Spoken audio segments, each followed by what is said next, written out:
just has always existed, because that implies time. You're saying God exists, full stop. There's never been a point in... See, I can't use time to describe it. The English language is not suitable for it. What I'm saying to you is this.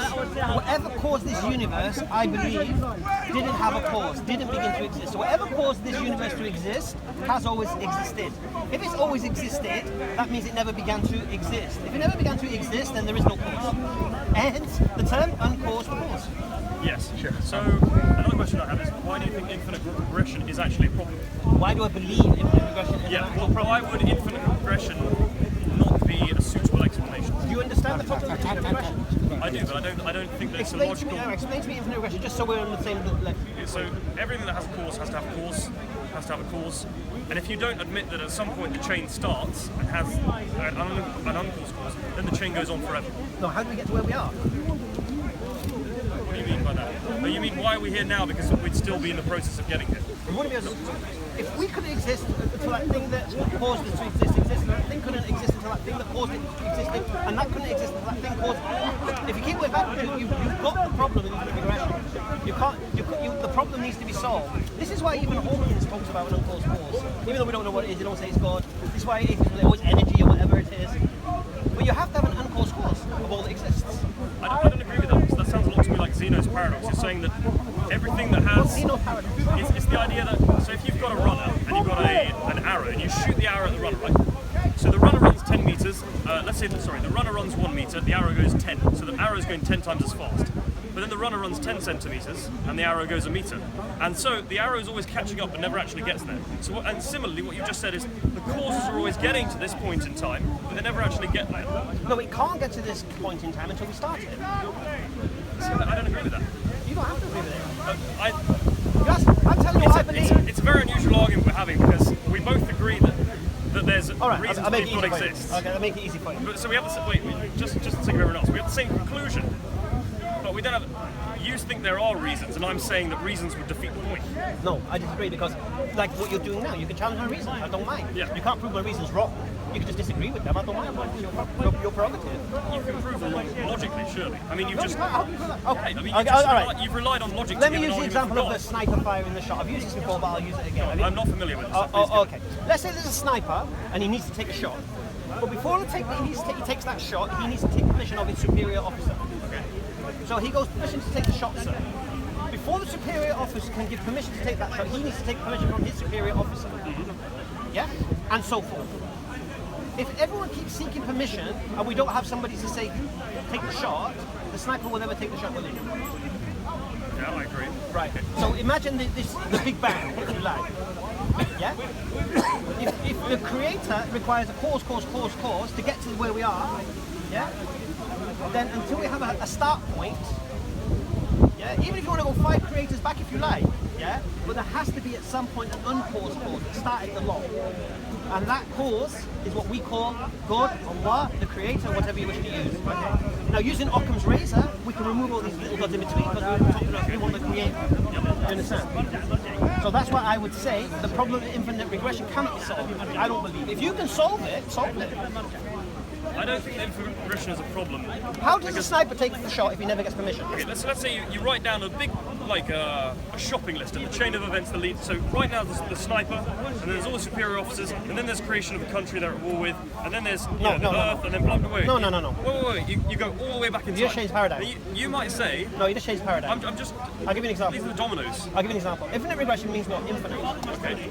So I'm talking about a sniper, yep. his commanding officer, infinitely, going back. Okay. So it's an infinite, further and further. so it's an infinite chain going backwards. Now, if that infinite chain is going backwards, how are you going to get forwards? But this doesn't matter whether you start if you start at the very end. You can't. There's no end. It's infinite. But it doesn't matter that you start at the very end. There's no end. It's infinite. Well, that's you're assuming that you have to start. Is there an end to infinite? No, you can't do that. You can't say that if it's an infinite chain of events. You've just made a circular argument. You said it's an infinite chain of events. Therefore, we can't start at the end, and you can't start at the end. No, what did I say? Round. This is the whole point. What I'm saying is this: the problem of infinite regression is you cannot regress infinitely. Because if you regress infinitely, that means you're always going to keep going backwards. Seeking permission. Where's the shot? The shot's not going to get fired until someone says, take the shot, and then it'll come back at the chain. I don't think that's the way that events in time would happen, because Yes, you're completely correct. But if you look at it as in where is the first cause, you will have a problem of Do you infinite accept regression. one thing? Let's accept one principle. Let's forget creator and stuff. Let's keep to the sniper. Do you accept if you have a sniper asking for permission to take the shot and the chain of command is infinite going backwards seeking permission? Yes. Will he ever get permission? No, but Right. I No. Wait, can I give my... No, okay. No. Is that your answer to that particular point? I'm saying no in the way you've conceived it. Mate, if I give the way I conceive it, you're absolutely right. If you look for permission, you try and explain an event like that, then I agree with you. You get the problem of infinite regression, and you do have to have a first cause. But if you just take one point, if you just say, right, here's where we're going to start looking at it. How can you? and go, well, that's how the way that every single scientific With infinite, model you works. can't do that. Right? If you were to say, why is this tree growing? It came from an acorn. You wouldn't go back in time and say, well, why does the carbon exist in the first place? Was it made in stars? You wouldn't go that far back to try and explain something. You always start at a certain point and then build upwards. If you're claiming that oak tree's infinite, of course you would. No. What I mean is that when you're looking for a chain of events and looking for a cause, you don't go far back to the first cause. Because the first cause would always be the Big Bang and then God and then... No, because look, whatever cause you go back to, whatever that first cause is for you, has to be uncaused. Hence the term first cause. I don't agree. How do you define first cause?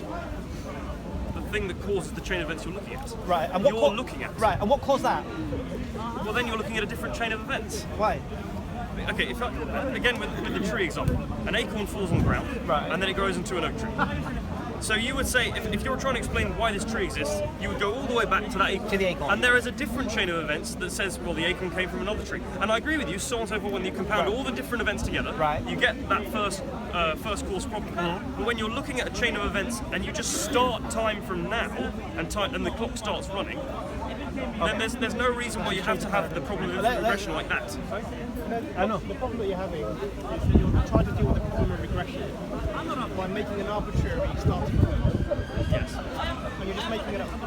You're saying, let's just start from somewhere.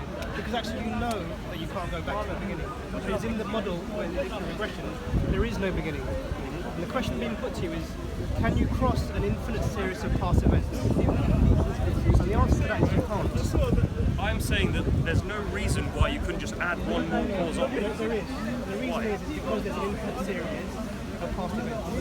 History, if you want to put it that way, goes on infinitely into the past. You know that you cannot get to this stage if you're trying to cross an infinite series of events. It's just illogical See, to do I that. disagree. The reason why I disagree is if you had the list of dominoes, and then you said that domino right at the end has to be caused by God. What's to stop you as a historian from adding another domino and another domino? Because as long as the domino that you add beforehand is okay setting off the next domino, you can just keep adding dominoes. So I don't No, because if the domino that started it had a cause, that's not God. For us. Okay, so this That's not our start point. The difference in our thinking is you're looking for an explanation of the entire chain, and I'm looking for an explanation of just the last event that happened. So the reason, because you're, it's just, I don't think we're arguing. I don't think necessarily disagree, it's just we're conceiving of it differently. So I'll try and explain like this. You're saying there's the entire chain and it must have a start, and that's God, right? Whereas I'm saying, if I'm trying to explain the chain from this point, there's nothing wrong logically with me saying, well, there's another one, and there's another one, and I keep going back. And then how far back do you go until God exists? Well, I don't think you would have to admit it. No, but then Occam's razor would basically. no, but Occam's razor would kick in here then. I say, well, why are you making things so complicated? Just get to the first cause. Why are you going? Forget the whatever's in between. Regardless of whether you think Occam's razor is a good method to use in an argument, I don't think Occam's razor. You don't think so? I don't think your argument is the one that would be sport of Occam's razor. Why not? Because you started off your premise with everything that has started to exist must have a cause, whereas I'm just working within the framework of everything that has a cause before it. So mine is more simplistic, but it doesn't work, as you believe. Because your cause needs an explanation.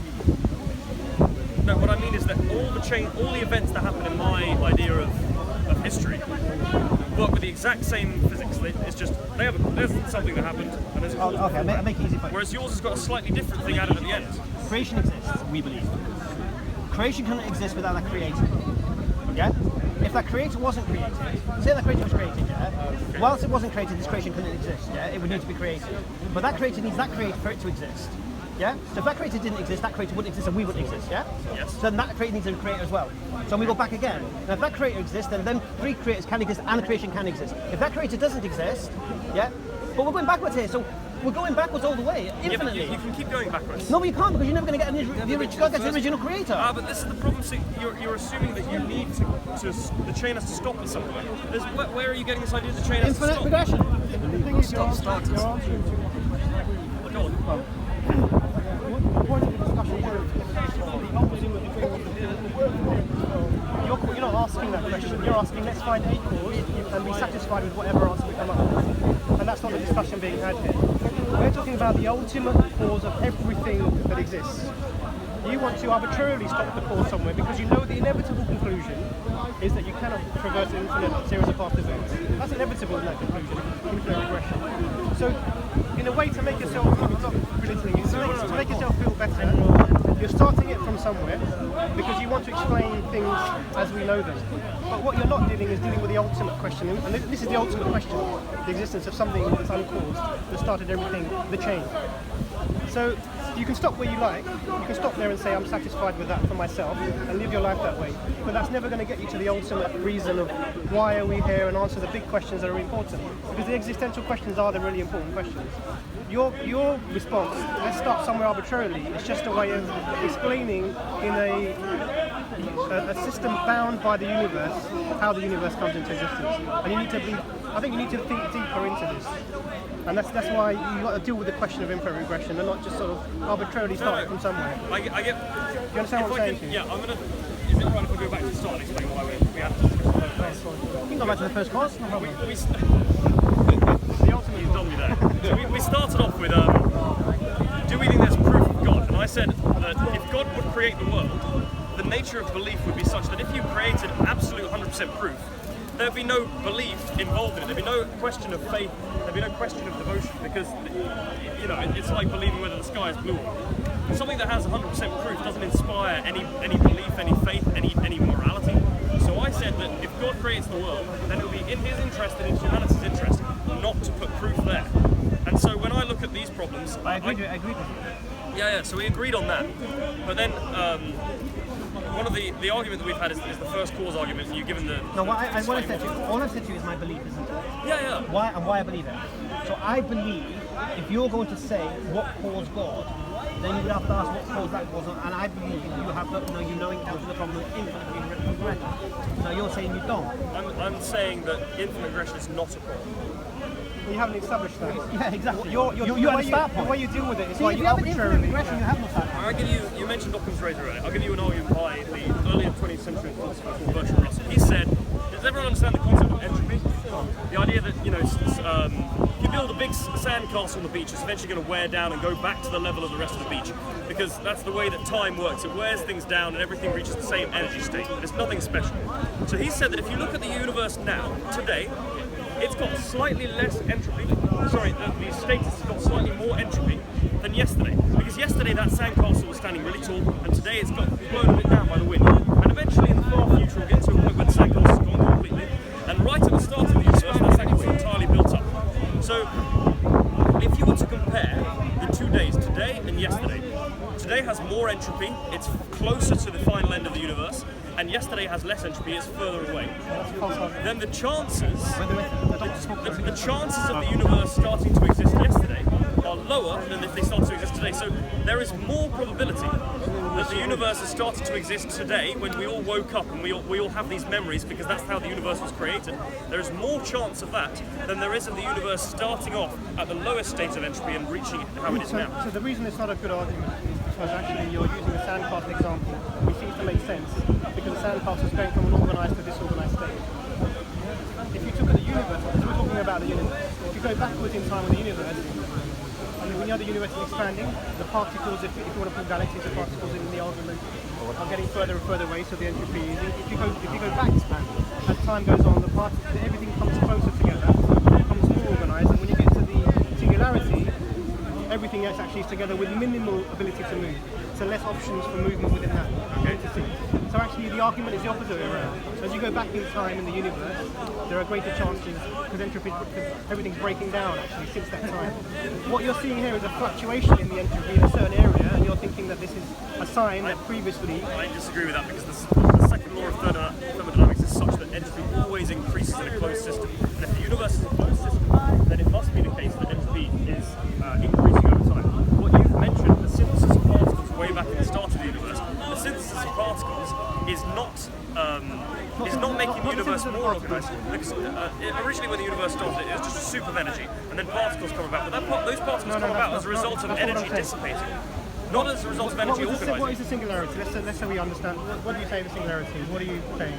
That's a different physics term. You tell me what you mean, and then. So what I'm saying to you is that as we go back in time, everything that's in the universe comes closer and closer together. Right. Do you disagree with that? No, I don't. Okay. I agree with that. So as we come closer and together, things are more organised. So what does that mean in terms of entropy? It's got the lowest state of entropy. Okay.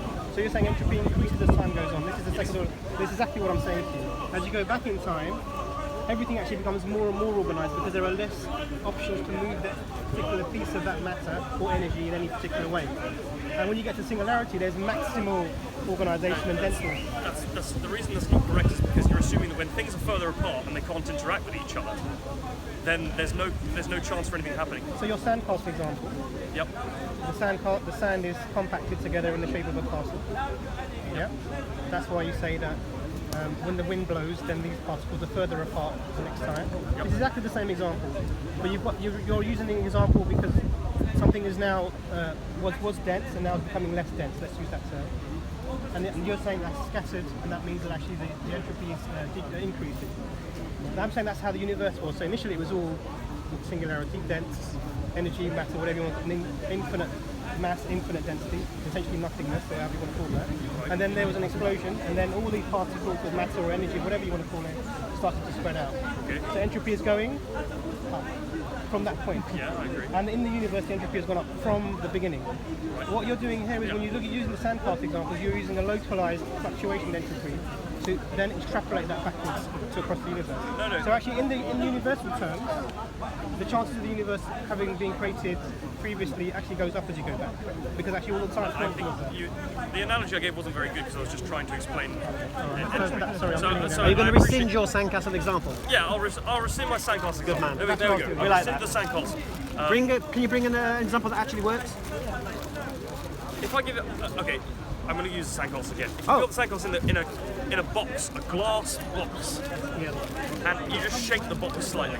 So the reason why it's important to have a closed system is because it doesn't have any outside influences on it. Then the sand level over time is going to level out because particles will slide down and the slight vibration will move it. And the same with the universe. If the universe is a closed bubble, then everything in the universe is eventually going to reach the same energy state.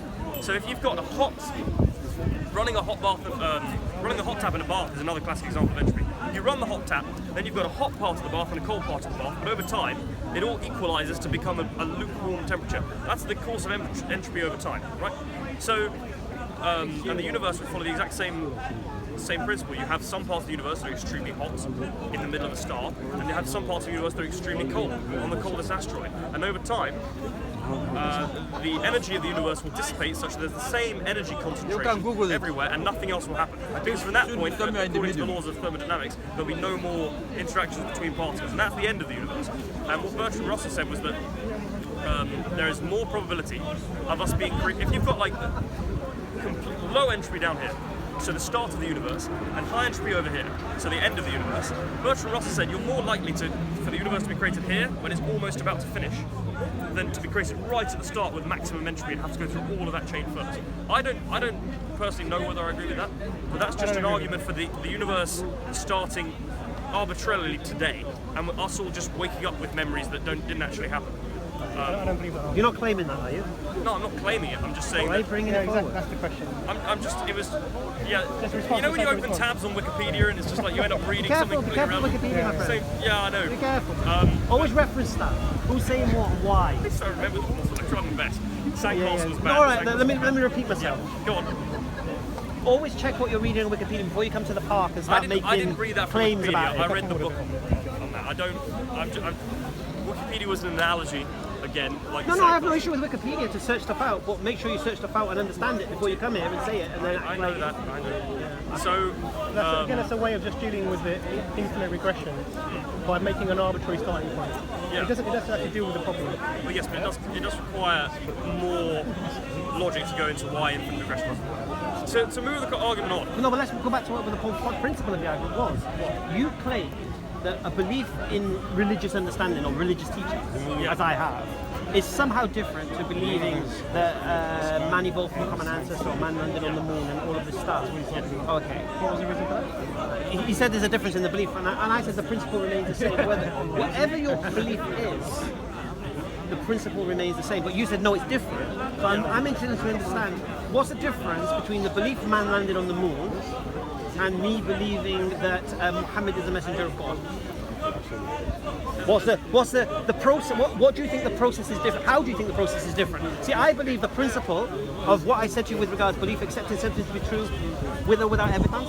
Yeah, so I can't prove Muhammad ﷺ was a messenger of God, but I can give you reasons why I believe it.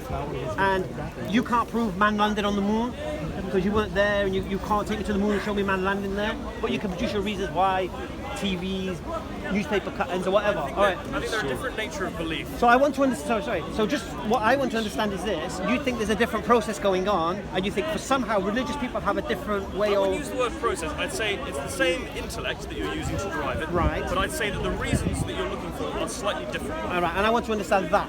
Okay, so you know the first cause argument you gave? It's a purely logical argument. You could think of that in a dark room with no interaction with the rest of humanity ever. Right. A baby that's grown up in a prison cell could think of that because it's pure logic. Whereas if you were talking about whether man landed... Sorry, no, I would disagree with that because a baby that's grew up in a prison cell didn't know anything, yeah, wouldn't be aware that nothing begins to exist without cause. Why? How would a baby know that? In a prison No, cell? why would a baby not know that? How would it know? It can know that by playing rock, paper, scissors with itself. You can derive it through anything. How would it know? There's not something outside of its prison cell that does come into existence without cause. So you're telling me that you were taught that as opposed to believe it innately? No, I'm saying to you, how would a baby in a prison know or be aware that there's nothing outside of his prison cell? How would the baby know there's anything outside of his prison cell? No, but the baby exists. No, the baby. No. What you said is this: even a baby in a prison cell that didn't interact with the outside world. Your babies that were on the way, like a teenager. Okay, a teenager. Go on. Okay, I'm just- a human being. Let's say Truman. Yeah, the Okay. Truman Show. Yeah, good one. All right. Okay. He's locked in a room Okay. and doesn't know the outside world. Right? How would he have the premise that nothing comes into existence without a cause? Because he must know that number one, he exists. Right. Number two, there must be a reason why he exists. Right. And then therefore... How would he have to get the premise though that he doesn't know of anything that begins to exist without a cause, apart from what's around him? Because if something could begin to exist without a cause, there'd be other things popping into that prison cell. Yeah. You can tell by your environment. No, that to be things honest, don't- you are correct because he wouldn't be aware of the world outside of the prison cell. But I don't think the analogy applies because we're in this world. All I And meant listen, by- my premise was based on what? I don't know of anything that begins to exist without a cause. All I meant by the prison cell analogy is that you don't need to do scientific experiments in a lab to come up with a first cause argument. You just need to have logic to do that. So you're saying someone in a prison cell Yeah. would come to the conclusion that they were created? Yeah, they must do. Well, I would agree. Because, yeah. I would argue for you. Yeah, natural fit. So We like what that. I mean Continue. is, so that is just pure logic. It doesn't matter how intelligent you are or unintelligent you are. It doesn't matter how much experience you've had. Provided you've got a rational mind, you can logically derive that. Whereas, for example, man landing on the moon, it doesn't matter how intelligent you are. If you've been locked in a cave since 1968, you'll have no idea because regardless of how smart you are, you can't logically derive whether man has landed on the moon or not. You need to read a history textbook, or you need to go to a science museum and see the rocks, or yada yada yada. You're looking at empirical evidence. And so the difference in belief in God that you've mentioned with the first cause argument and belief in man landing on the moon is one is empirical and one is purely logical. No. Both exactly the same. Both are based on reasons. Yes, but one reason is empirical and one is logical. My reasons were empirical. What did I say was empirical? You're not saying that there has to be evidence. You're saying that logically. No. You gave the What did I say? argument of- I said belief is a result of reason. That's what I said. So I just want to ask you, so is logic not evidence?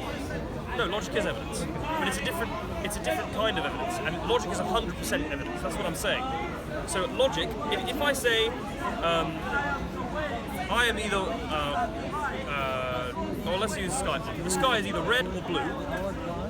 it's not red, therefore it's blue. That's a logical argument. It's 100% correct. No one in history can ever argue about that. No, don't go He there. will argue.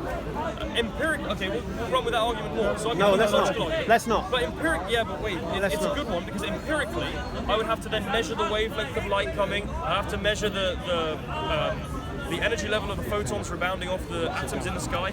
So there's a different kind of evidence that's empirical and logical. Logical doesn't require scientific experimentation. Empirical. I would use the word is looks. science. The sky looks blue. The sky looks red. Okay. Then that kills that argument. But anyway. But what I'm saying is there's a different. The sky doesn't necessarily have to be blue in order for that.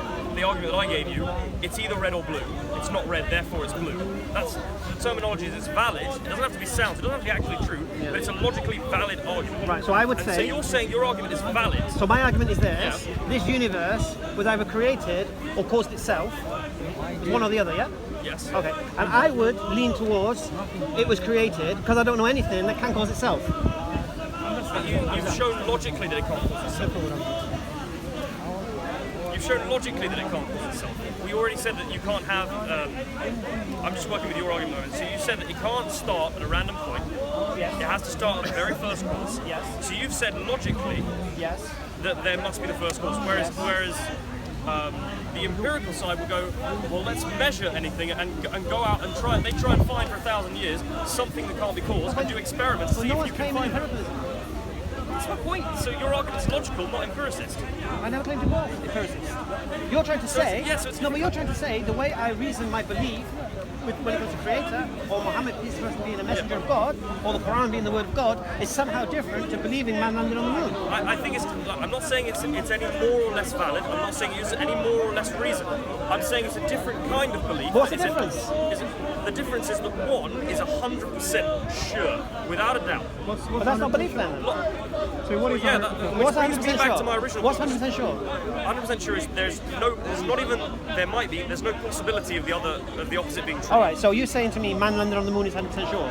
No, I'm saying it's 99% sure. Why is it 99%? Okay, for example, if I look up the moon every day, I might be having a hallucination every day of my life, and everyone might be telling me a lie. Now, it's a ridiculous example, which is why I'm saying 99%, but you can never be fully sure What of do you think I empirical just said? evidence. You lost me. I think I don't know what you're talking about. I said to you, can you prove man landed on the moon?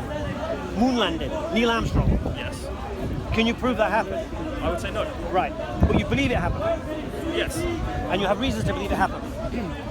The difference, yeah, I know where you're going, but the difference is my reason is I'm not purely going there, I'm that there. I've been there from the beginning. My reason is purely that it just goes over 50% sureness. No, Whereas what your reason is it's 100%. Do you not see the difference is that I am saying that there is a slight possibility that everyone's playing a big No, joke there are on me, people including the moon, and you're saying that there's not even a What possibility do of you that. keep saying about the moon playing a joke? The only people who are playing a joke on you is NASA, yeah, and the TV companies. Yep. They're the only playing the joke. The moon's not going to play a joke. The moon doesn't have flipping reason and logic and Okay, but free will. what I'm talking about is the fallibility of the senses. And what I'm No, saying yeah, is except, there's a no, but you're possi- not believing man landed on the moon because of your senses. You believe man landed on the moon because someone told you man landed on the moon and they showed you a picture of man landed on the moon and they showed you pictures of the Earth from the moon saying this is the Earth from the moon. So I can say I believe it, but yeah. what I'm saying is that there is a difference, and ideally, if our language was perfect, we would have two different But I'm words. trying to understand this difference, you see, because Yeah. the process you've gone through to believe man landed on the moon, there's no difference to the process I've gone through to believe Muhammad, peace be upon him, is a messenger of God. I think There's no difference. Now you keep saying there is a difference, So please, tell me the difference. the reason why I think there's a difference is because you've both given me a logical argument for first cause, right? No, forget that now. No, it's No, not. no, I'm gonna use It's no. key Why? because that argument. No, I believe Muhammad is the messenger of God. Let's go with that. Yes, but you would derive that from if you know for 100% sure, no doubt whatsoever, unlike the moon, no doubt that there must be a first cause. I believe there must be a first cause. Yes. Yeah, but you've given me the logic. So if someone said they don't believe there's a first cause, you'd say you are illogical. You wouldn't even consider their opinion, right? No, that's not true. So your problem seems to be with the certainty. You don't believe in a first cause. So how's it 100%? I'm working with your argument. Oh no, if it's 100%, you should believe it. I Do you don't- believe it? No, I don't believe it's 100%. But we're talking You don't about, believe it's 100%? But wait, we're talking about the nature of belief, not whether the first cause is true. No, but my belief, you said it's 100% true, so that it's not belief. I'm saying that in order to... your You said my logic's worldview- 100%, yes? Wait, your worldview is that the first cause argument is not about measuring things and conducting experiments. Logically, it is just valid. You don't need any proof because the proof is just in the words. So do you accept that? I don't accept it. But Right. I don't, no, So it's not proof then, is it? I It's don't- not 100% wait, then, is it? No, I don't have to accept it. I would only argue with the logic. There's no way that You just said it's 100% logical. there is no way that I could do an experiment to prove that statement wrong. There is no experiment that any scientist can conduct because it's not in the realm of empirical evidence. Yeah, but- It's in the realm of logic. Okay. Do you agree that a belief can be true without this evidence? Only by coincidence. Only by coincidence. Unless it's illogical, in which case the logic is the evidence. So, But there's a lot of problems with the English language. We have different words I that mean the understand. same thing. I'm trying to understand that. What are you on about? So a belief can be true without the proof, yeah? Yes, but only by... For example, if I were to believe that the sky is blue, but the only reason I believe that is when I've been locked in an art gallery my whole life and I've seen blue paintings, that is an actually true belief, but without justification. No, you've got justification. No, that's not a justification. Of course it is. No, it's not. All the pictures of the sky I've seen is blue. Okay, Of course it is justification. So similarly, by a ridiculous That's the example, scientific method. Exactly. if I've been locked in an art gallery my whole life, never seen My the sky, God, you've been locked up in all these different I've places. been locked up too much. Flipping it. You ain't got no little cellar under your house If of I yours, was locked in an art somehow. gallery my whole life, and all the paintings had red skies, You'd believe the sky was red. yeah, but that's a justification, but it doesn't mean the conclusion is true. No one said it is. What are we arguing about? The argument is this: can a belief be true without proof? But there's different kinds of proof. There's empirical. No, forget the proof. There's no proof. Can it still be true? Do you believe there's proof of God? So why are you arguing? Why not? I'm arguing because you said I don't believe there's proof of God. I believe in the existence of God through my reasoning. Okay. You're saying the reasoning I've employed to come to the conclusion that God exists is different to coming to the conclusion that man landed on the moon. And I'm asking you again, what's the difference? One is a logical argument that doesn't require any testing. Isn't man landing on the moon a logical argument? No. Really? No. Why? Because of the fallibility of the senses. Every book I read, have you ever read a book when you're really tired and you remember it the next day, the text, but then you realise you're remembering the wrong thing? The book maybe said the exact opposite. Have you ever watched a film No. and you've thought about it 10 years later and you can't remember all the chapters in the film? I don't understand. I don't. Have you ever had a hallucination or a dream? There's no way you can be 100% sure. Okay. I'll make it easy for you. Is this logical? I believe man landed on the moon. Really? Did you? Were you there? No, I wasn't there. Oh, why do you believe man landed on the moon? Well, according to NASA, yeah, they landed on the moon. According to the TV companies of the time, they landed on the moon. According to history, they landed on the moon. According to the testimony of Buzz Aldrin and Neil Armstrong, they landed on the moon. Are you saying it's illogical for me to believe man landed on the moon? I'm saying it's not. Or is it logical? It's not logic. No, I wouldn't use it illogical. So it's not logical to take the testimony of those who claim to walk on the moon, take the testimony of those who claim they sent man to the moon. Don't use the word logical and say reasonable. If you say it's What's the difference? Yeah, you're just. What's the difference? reasonable is to do with the amount of scrutiny you would exercise in everyday But life. if me believing in a creator is logical as you claimed it is, then you should believe it, unless you're illogical. I don't mean logical, reasonable as in the adjectives. What I mean is one is based on a proof of logic. For example, with the moon. What's the difference? Okay, I'm I trying mean, to this isn't explain. it. With the moon argument you gave me. Right. You said, do you believe the testimony of the people who land on the moon, the TV No. companies, That's NASA? not it. Wait. Go on, what did I say? All of them could be lying. There's Yeah, no of course way it that a logical argument lies. You can't lie about the... Logically irrefutable that a unicorn has one horn. Logically irrefutable that a unicorn has My friend. one horn. Yes. What's your name? That's logical. Yes. But empirically, no proof at all. Okay. Yeah. I agree with you. Yeah, well, that's where you're No, arguing. the principle is You're this. using logic in If you're going to come to the conclusion man landed on the moon and you wasn't there, you weren't alive when man landed on the moon, then you would use your logic and reason, yeah? And your logic and reason, no? So it's not a question of logic. They're very I think at different this things. juncture, I need to understand, how do you understand logic? Logic is something that is irrespective of any evidence because it is a system within itself. Logic is, for example, if P then Q, P therefore Q. That's a logical argument. Whereas whether we landed on the moon would be, okay, so you can have the testimony of NASA, you can have the testimony of Buzz Aldrin, and you can have the history books and the YouTube videos and documentaries on it. But you still only have 99.9% truth. Because all of those things could be wrong. And how does that? There's a logical argument. Context of discussion. It's infallible. It's In the context of our discussion, what does it matter? Yeah, and in the context of discussion, how does that apply? I don't get it. in the context of our discussion. Yeah. I'm saying that the first cause argument is a very good example of a Is it 100%? Yeah, it's 100%. So you accept it? No, I'm not saying It's that not 100%. Wait, the only way that I would disagree with it is by using other logic. I would never do an Is experiment. it 100%? No, that's not the point. No, is it? Wait, I'm talking about the nature of belief. You So spoke about you, percentages. Wait. No, sorry. What's your name again? Sorry. Sebastian. Sebastian, very nice to meet you. Listen, when it came to man landing on the moon, you were very quick to give us 99.9% whatever. Yeah. Why won't you go percentage now for my belief? Because what I'm saying, there are options where it could be wrong, and I could use other evidence. So, for example, if everyone believes that man landed on the moon, right, but I brought you evidence to say that the Apollo 11 rockets couldn't function or couldn't put you into orbit, that would be a reason to doubt the argument. Right. Whereas, and that's empirical evidence.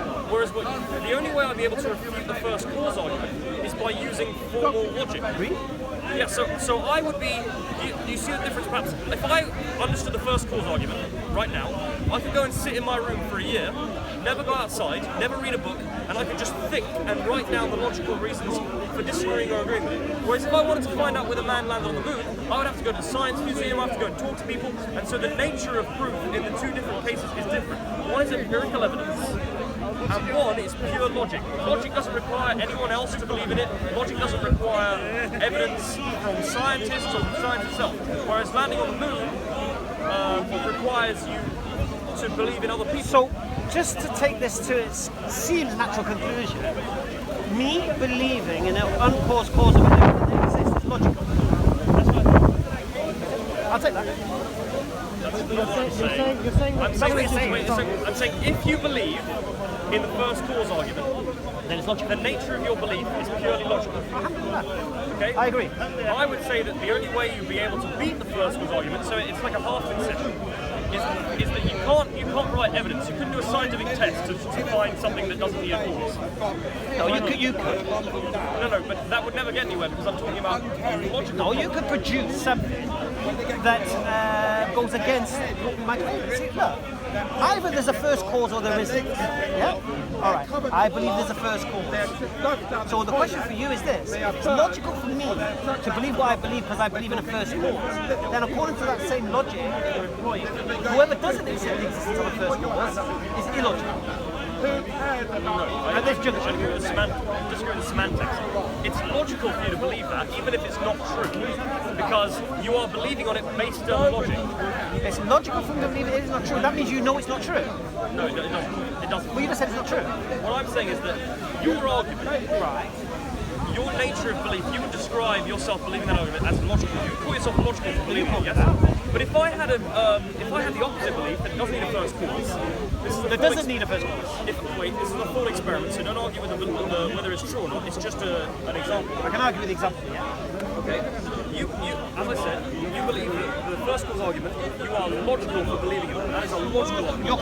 And I could give a counter example like the Bertrand Russell thing, would go into the physics and forces side of it, and it would be logical for me to believe the opposite. Now, it doesn't matter whether we're logically valid either of us, because one of us is going to be wrong, right? You can't be first cause and not. So it's not logical then to accept both answers, is it? No, one of us is correct or not. Right. But my belief is still based in logic. It's not based on evidence. Right. Your belief is based on logic, not based on evidence. I'm not doing a scientific experiment. You're not doing a scientific You experiment. seem to be arguing that somehow empiricism is a kind of form of evidence. No. Absolutely not. Absolutely not. That's absolutely not what I'm saying. The exact opposite, in fact. So what I would say is, the premises that you use in the argument, nothing evidence begins to exist as a form. I would say in empirical observation,